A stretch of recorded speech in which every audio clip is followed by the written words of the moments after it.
परत आला तर मारून टाकेन, मुजोर खासदाराची पत्रकारांना धमकी। पत्रकारांच्या प्रश्नावर उत्तर देताना संजय दिना पाटील यांची अर्वाच्य भाषेत शिवीगाळ। सत्तेत गेल्याच्या 48 तासातच फुटीर खासदार संजय दिना पाटलाची मगरुरीची भाषा। फुटल्यानंतर मिळालेली सुरक्षा पत्रकारांना धमक्या देण्यासाठी दिली आहे का, सवाल उपस्थित। मी बोलतोय ते रेकॉर्ड करा, कमिशनरला दाखवा, उगाच डोक्यात जाऊ नका। संजय पाटलाकडून पत्रकारांना धमक्या आणि शिवीगाळ करत पोलिसांनाही थेट आव्हान। पळपुट्या खासदाराकडून पत्रकारांना धमकी, मिंधेंच्या टोळीची संस्कृती जगासमोर येते।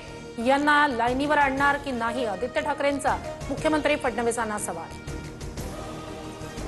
महायुतीत सर्वांना सत्तेचा माज, संजय दिना पाटील यांच्या अरेरावीवर नाना पटोले, सुषमा अंधारे यांचा संताप।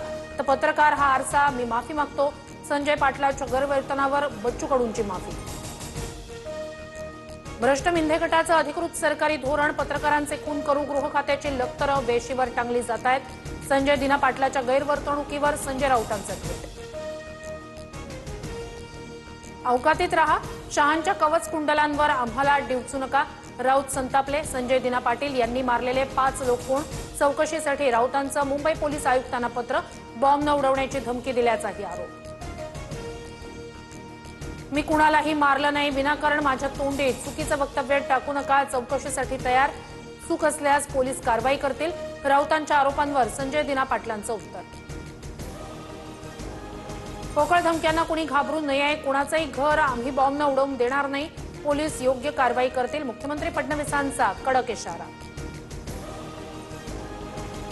संजय दिना पाटील यांनी राऊतांवर केलेल्या वक्तव्यावर एकनाथ शिंदे यांची नाराजी। पक्षाची बदनामी होईल अशी वक्तव्य टाळावी, शिंदेंच्या सूचना, सूत्रांची माहिती। ऑपरेशन टायगर फत्ते करण्यात फडणवीसांची शिष्टाई मोलाची, खासदार फोडण्यासाठी शिंदेंनी 5 वेळा भेटी घेतल्या। दिल्लीतून ग्रीन सिग्नल मिळवून देण्यात फडणवीसांची मध्यस्थी, सूत्रांची माहिती। ऑपरेशन टायगरवरून आता फडणवीस आणि शिंदेंमध्ये श्रेयवाद सुरू आहे का, विजय वडेट्टीवारांचा सवाल। तर पक्ष वेगळे पण एकमेकांना साथ देणं चुकीचं नाही, योगेश कदम यांची प्रतिक्रिया।